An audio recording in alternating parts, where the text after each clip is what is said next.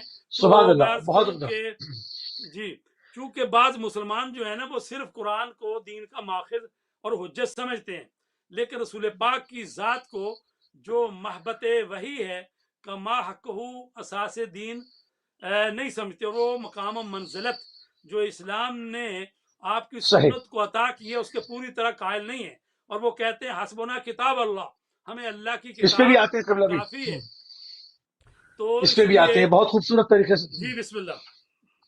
جی آغا جان بہت خوبصورت طریقے سے سنت اور حدیث اور ان تمام چیزوں کو جو ہے وہ آپ نے جداگانہ کر کے اس کے لغوی معنی بھی سمجھائے، اس میں جو ہے وہ اصلی تقاضوں کے اوپر بھی آپ نے اس پہ گفتگو فرمائی، اور اس زمانے سے اور آج کا تقابل ان تمام چیزوں کے اوپر جو ہے وہ گفتگو فرمائی. تھوڑا سا اور پروگرام کو مزید کھولتے ہیں. قبلہ نجم الحسن صاحب آپ کی طرف آتے ہیں کہ کیا رسول اللہ صلی اللہ علیہ وآلہ وسلم کے علاوہ جو معصومین علیہ السلام کی سیرت ہے اس کی حجت ہونے پر کچھ دلیل پیش فرمائے قبلہ. بسم اللہ الرحمن الرحیم. میں عرض کروں کہ اسی تسلسل میں جو قبلہ نے بات فرمائی ہے، اس میں کوئی شک نہیں ہے کہ قانون سازی کے جو منابع ہیں اس میں بنیادی ترین منبع اور سورس جو ہے وہ قرآن کریم ہے. قرآن صحیح. کریم کے بعد وہ ہادی کی زندگی ہے جن کو اللہ نے ہادی بنایا ہے. اس اعتبار سے ان کی زندگی کو 3 حصوں میں تقسیم کیا جاتا ہے. ایک ان کی زندگی کا فعل ہے، ایک ان کی زندگی میں جو فرمان انہوں نے فرمایا ہے. نتیجتاً یہ حجت ہیں. البتہ کیسے حجت ہیں یہ ایک بحث ہے کہ بہرحال اس میں خصوصاً جو ابھی عالم اسلام میں سب سے جو بڑی بحث ہے وہ بنیادی طور پہ قول میں ہے. میں فعل کے حوالے سے ایک بار ایک تبصرہ اور کرتا چلا جاؤں کہ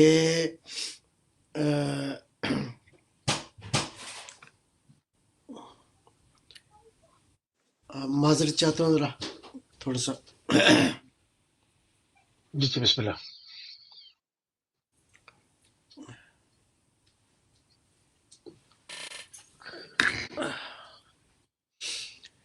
وہ یہ ہے کہ میں معذرت چاہتا ہوں، وہ یہ ہے کہ پیغمبر اکرم صلوات اللہ سلام اللہ علیہ اور اسی طرح دیگر جو معصوم ہیں ان کی زندگیوں کے حوالے سے ظاہر ہے کہ ان کی زندگی کے 2 پہلو ہیں.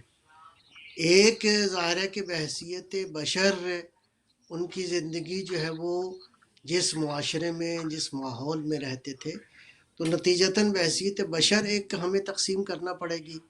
نتیجتاً اگر کوئی بھی انسان کسی دوسرے تمدن میں، کسی دوسرے ماحول میں، کسی دوسرے کلچر میں رہتا ہے تو تمدنوں میں بہت فرق ہے. کھانے کے انداز مختلف ہیں، پینے اور پہننے کے انداز مختلف ہیں، سفر اور ٹرانسپورٹیشن کے جو ہے وہ انداز مختلف ہیں. تو اس اعتبار سے ہمیں سیرت کے وہ پہلو جو کہ بحیثیت ایک ہادی کے اور بشریت کے جو بنیادی تقاضے ہیں انہی کو ہمیں لینا ہے.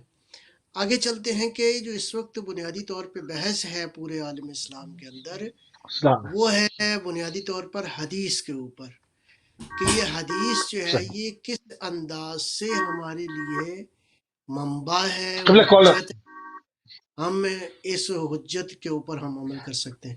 جی صحیح. قبلہ کال ہمارے ساتھ. السلام علیکم ورحمۃ اللہ. السلام علیکم. وعلیکم السلام ورحمۃ اللہ. سب سے پہلے آپ سب موجودین کو بہت بہت اس ماہ مبارک کی مبارکباد پیش کرتے ہیں. اور ماشاء اللہ دونوں مولانا صاحب بہت اچھا بیان فرما رہے ہیں سنت کے بارے میں اور حدیث کے بارے میں. ماشاء اللہ اللہ تعالیٰ ان لوگوں کی توفیقات میں اضافہ فرمائے، صحت و تندرستی اور لمبی عمر عطا فرمائے. جزاک اللہ. مجھے دعا کروانی تھی اپنی والدہ صاحبہ کے لیے. وہ 2 دن سے کوما میں ہے اور تیسرا دن ہے اور ڈاکٹر نے کہا ہے کہ تیسرا دن ان کے لیے خطرہ، زیادہ خطرہ ہے. تو پلیز میری دعا کروا دیجیے پلیز. ٹھیک ہے میری بہن، میں بھی دعا کرواتا ہوں. جزاک اللہ. قبلہ ہماری سسٹر کی والدہ جو ہے وہ کومے میں ہیں اور تیسرا دن ان کے لیے بہت زیادہ ڈاکٹرز کہہ رہے ہیں خطرناک ہے، تو دعا فرما دیں بارگاہ محمد علیہ السلام شفا کلی کامل اور عاجل عطا فرمائے، شفا عطا فرمائے انشاءاللہ صدقہ اہل بیت علیہ السلام کا، خصوصاً امام زین العابدین علیہ السلام کی اس بیماری کا جو روز عاشور جو مشیت الہی کا تقاضا تھا اس کا واسطہ دیتے ہیں کہ پروردگار ان کی والدہ کو جو ہے وہ صحت کامل اور عاجل عطا فرمائے. جزاک اللہ. جزاک اللہ. اللہ صلی اللہ. جی قبلہ کنٹینیو کیجیے. تو میں عرض کر رہا تھا آپ کی خدمت میں کہ اب حدیث کے حوالے سے بہت سارے مباحث ہیں.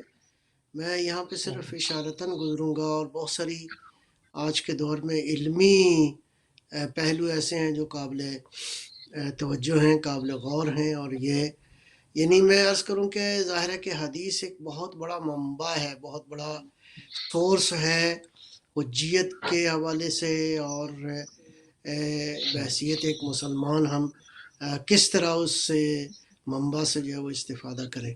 تو جو بنیادی ترین ایک بحث ہے وہ خود حدیث کے حوالے سے 2 طرح سے ہے.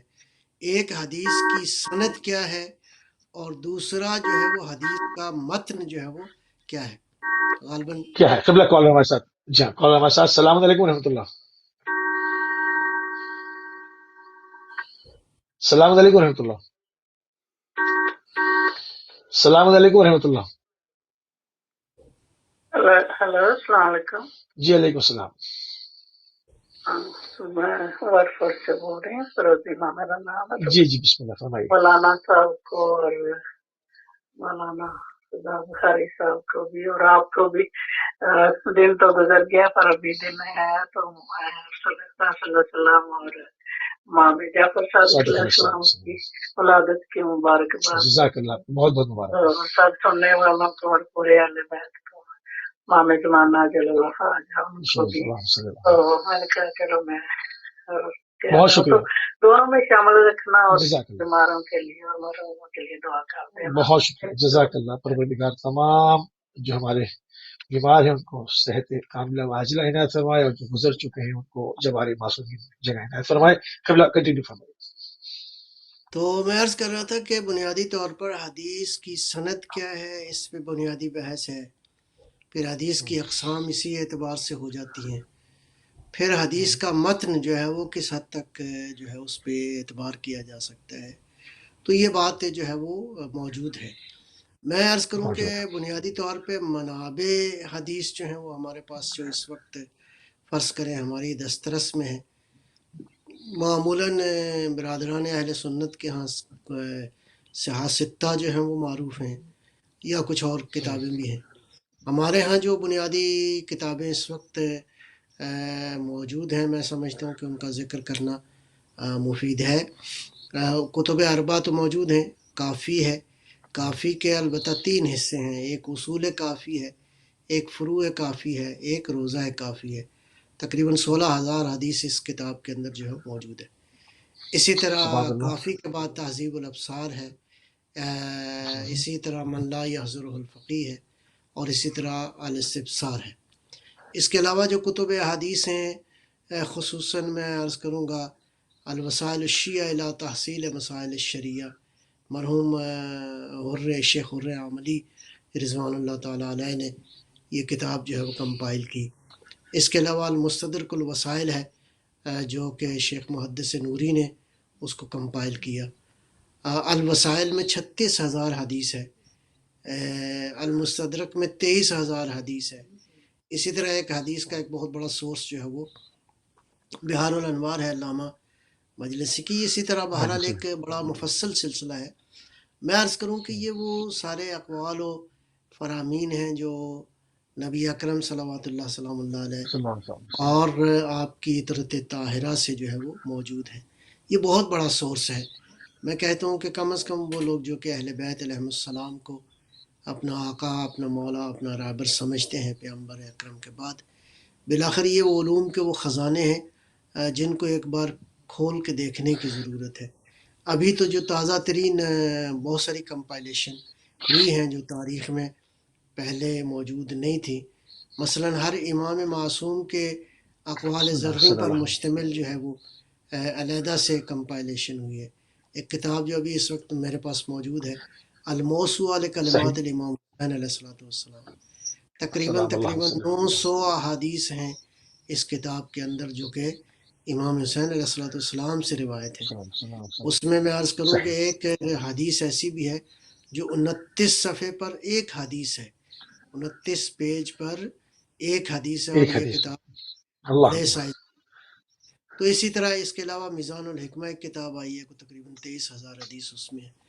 تو میں عرض کروں کہ یہ ساری احادیث جو ہیں یہ ظاہر ہے کہ زندگی کے مختلف موضوعات پر، زندگی کے مختلف عملی پہلوؤں پر جن کو ہم اپنانے کے بعد اپنی انفرادی یا اپنی اجتماعی زندگی کو بہتر بنا سکتے ہیں، یہ بہت بڑے منابع ہیں.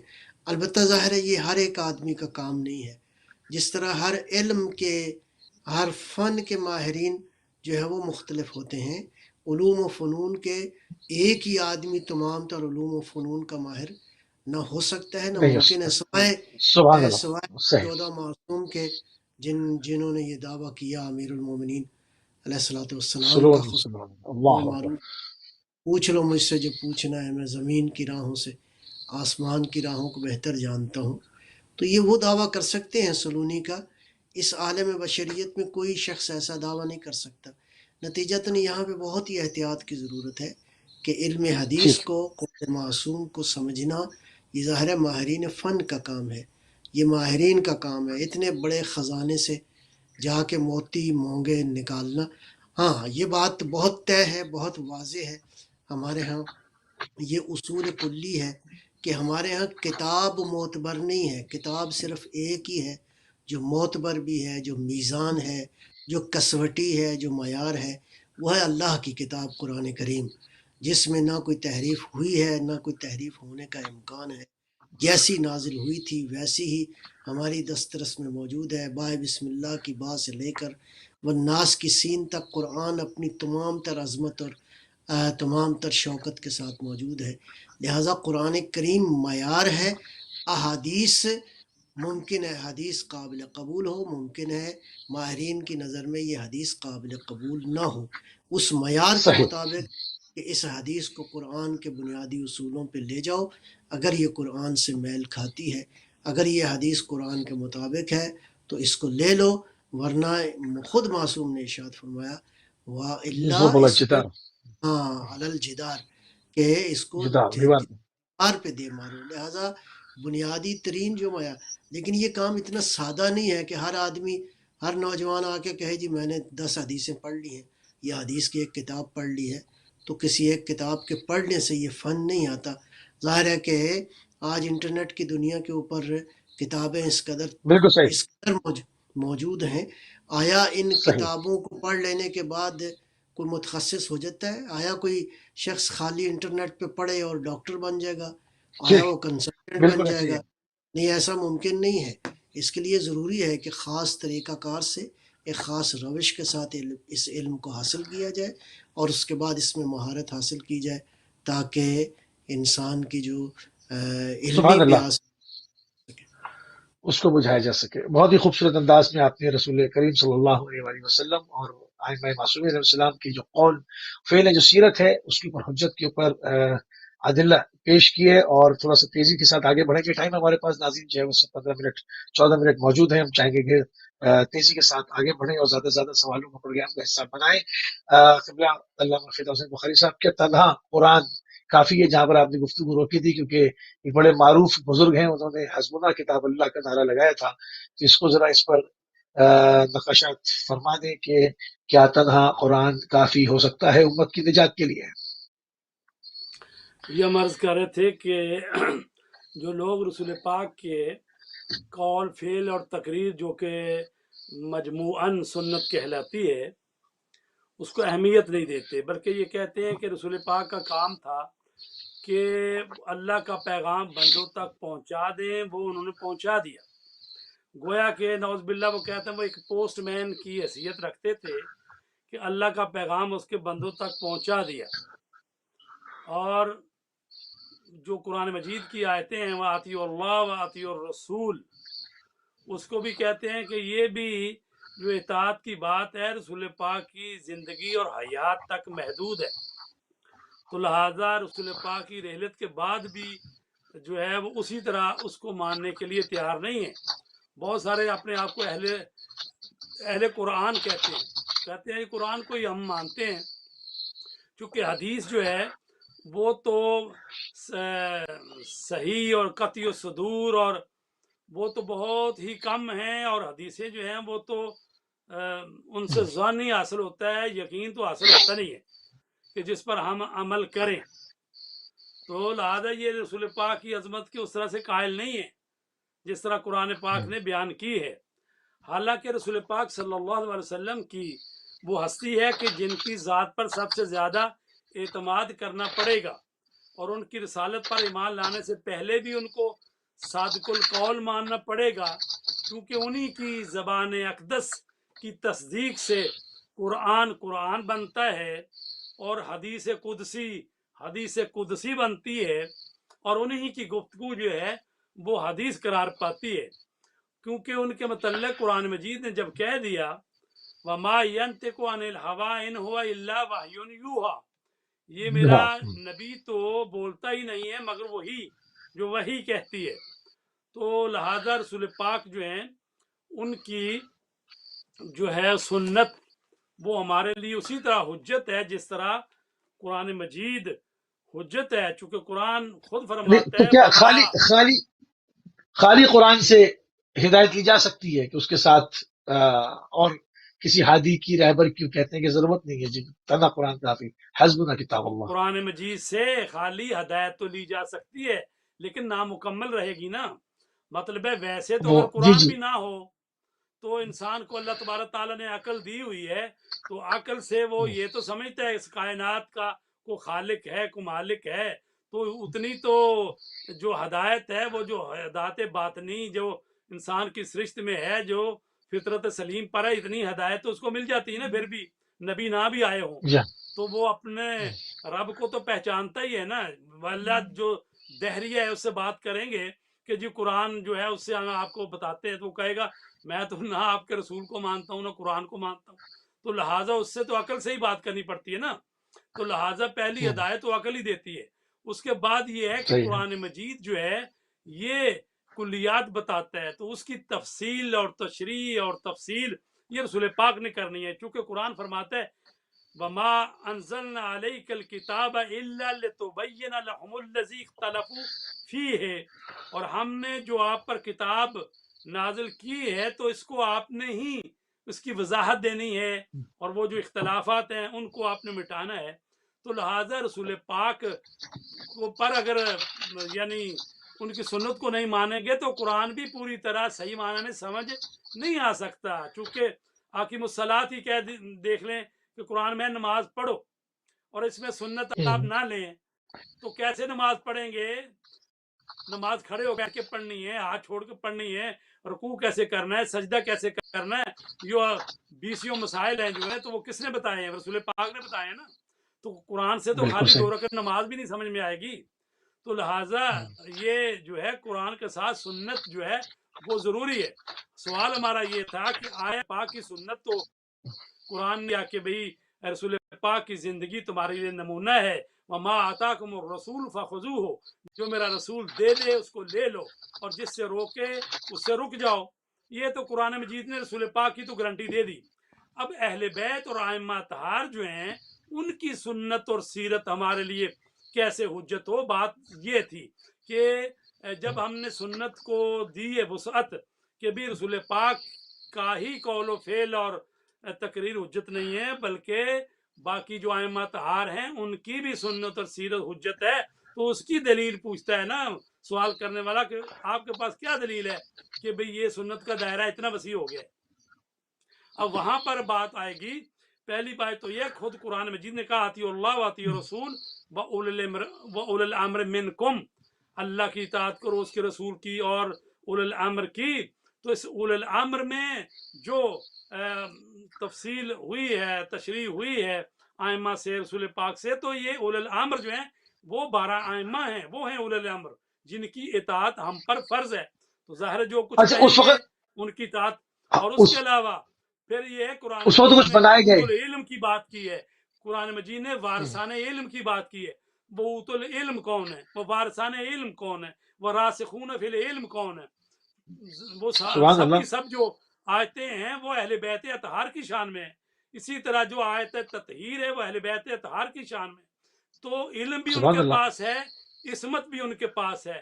اور رسول پاک کی جو حدیث مشہور حدیث ہے سنی شیعہ سب مانتے ہیں اور متفق علیہ حدیث ہے کہ انی تارک فیکم الثقلین کتاب اللہ و اطرتی اہل بیتی ما ان تمسکتم بہما لن تضلوا بعدی.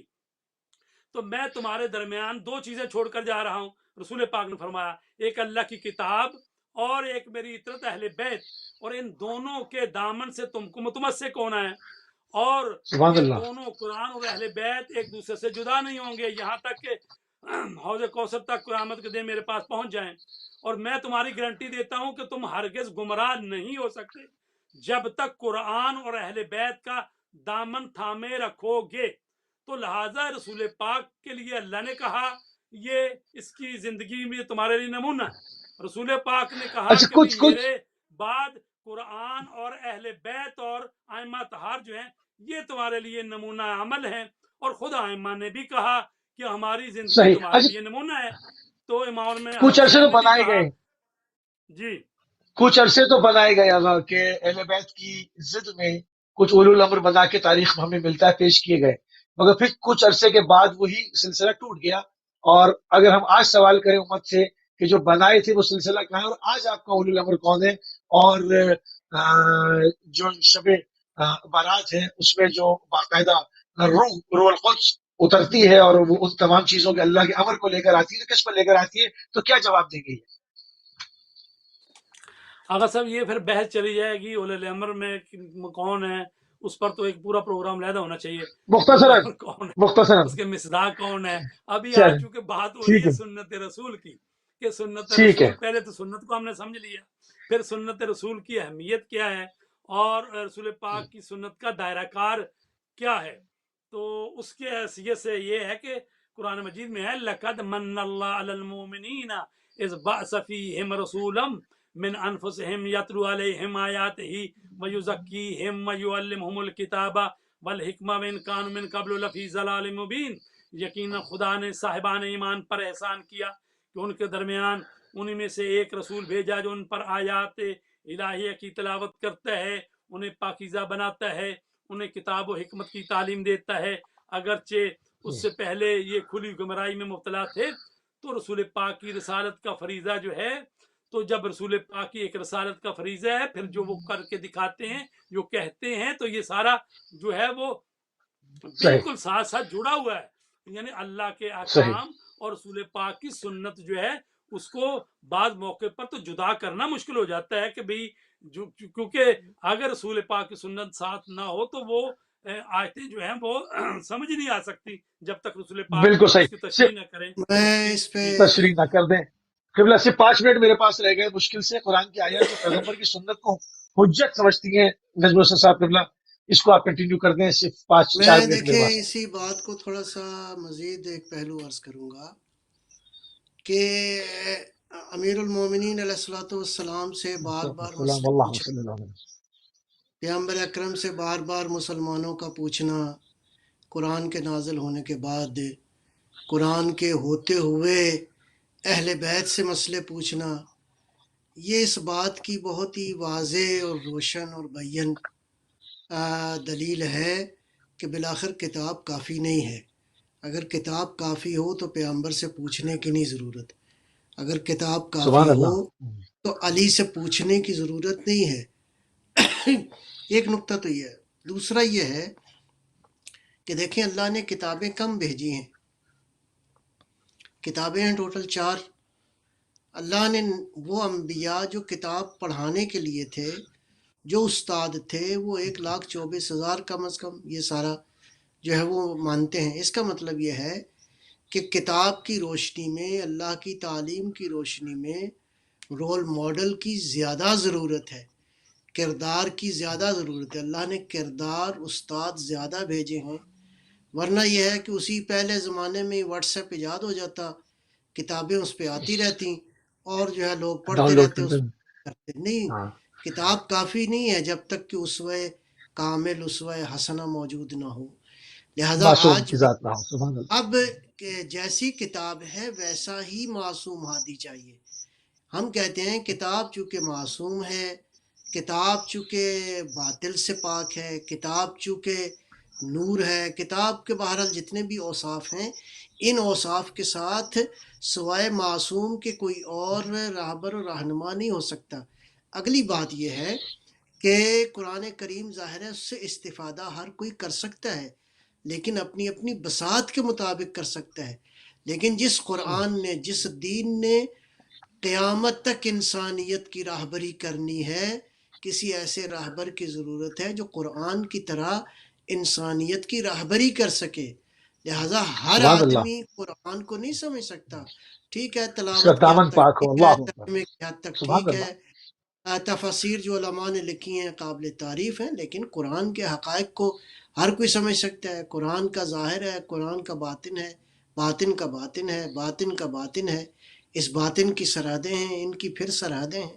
تو یہ قرآن کریم اپنے ان 70 بواطن کے ساتھ یا ان لامحدود بواطن کے ساتھ کیسے عام بشر کے سینے میں سما سکتا ہے؟ یہ سوائے اس ہستی کے جس کے سینے میں اللہ نے اس ساری کتاب کو نازل کیا اور وہ اس کتاب کا نمونہ عمل ہے، اس کے بعد وہ وارثان کتاب ہیں جو پیغمبر کی شخصیت کی کنٹینیوشن ہے، جو نبی اکرم کی سیرت کی کنٹینیوشن ہے، جو حضرت صلی اللہ علیہ وسلم کی سنت طیبہ کا تسلسل ہے۔ وہ مولا علی علیہ السلام ہیں، وہ فاطمہ زہرا ہیں، وہ امام حسن مجتبیٰ ہیں، وہ کربلا کے سردار حضرت امام حسین علیہ السلام ہیں، تا حضرت مہدی صلوات اللہ وسلم اللہ علیہ۔ یہ دعویٰ امت میں کسی اور نے نہیں کیا، ایک دو نے کیا تو وہ بیچارے ذلیل ہوئے، خار ہوئے کہ پوچھ لو جو پوچھنا ہے، میں قرآن، میں دین، میں زمین سے لے کر میں آسمان کی راہوں کو بہتر جانتا ہوں۔ یہ دعویٰ علی نے کیا ہے، یہ دعویٰ امام صادق نے کیا ہے، یہ دعویٰ امام باقر علیہ السلام نے کیا ہے صلوات اللہ علیہ مجمعین۔ یہ وہ ہستیاں ہیں، یہ بی بی فاطمہ زہرا یہ دعویٰ کر سکتی ہیں جن کے بارے میں ہمارا عقیدہ ہے کہ ان کا صحیفہ جو ہے وہ اس میں کائنات کے تمام تر اسرار موجود ہیں۔ البتہ ظاہر ہے کہ وہ قرآن نہیں ہے، وہ قرآن کی تفسیر ہے، قرآن کو گویا اس صحیفہ اسمیہ میں ڈی کوڈ کیا گیا ہے۔ یہ فاطمہ زہرا یہ دعویٰ کر سکتی ہیں کہ میں زمین کی راہوں سے آسمان کی راہوں کو بہتر جانتی ہوں۔ سبحان اللہ، جزاک اللہ۔ لہٰذا یہ ہے کہ اس کتاب کے ساتھ استاد کی ضرورت ہے، اسوہ کامل کی ضرورت ہے، علم کے بحر بے کراں کی ضرورت ہے، اس سینے کی ضرورت ہے جس کا سینہ بحر بے کراں ہو، جس کا سینہ علم کا بحر زخار ہو، ٹھاٹھے مارتا ہوا سمندر ہو، جس کی گہرائی کو انسان پا نہیں سکتا، جس کی وسعتوں کو انسان چھو نہیں سکتا، ادراک نہیں کر سکتا۔ جس طرح قرآن ہے اسی طرح صاحب قرآن اور وارث قرآن ہے۔ قرآن ہم جزاک اللہ قبلہ دونوں اپنے مہمانان گرامی کے انتہائی مشکور ہیں اور انتہائی ممنون ہے۔ علامہ سید فدا حسین بخاری صاحب اور علامہ نجم الحسن نقوی صاحب نے پروگرام میں حصہ لیا، اور آپ دیکھ رہے تھے گوش ادراک پیغمبر صلی اللہ علیہ وسلم کی اسلام میں جو ہے وہ سنت کی جو اہمیت ہے اس کے اوپر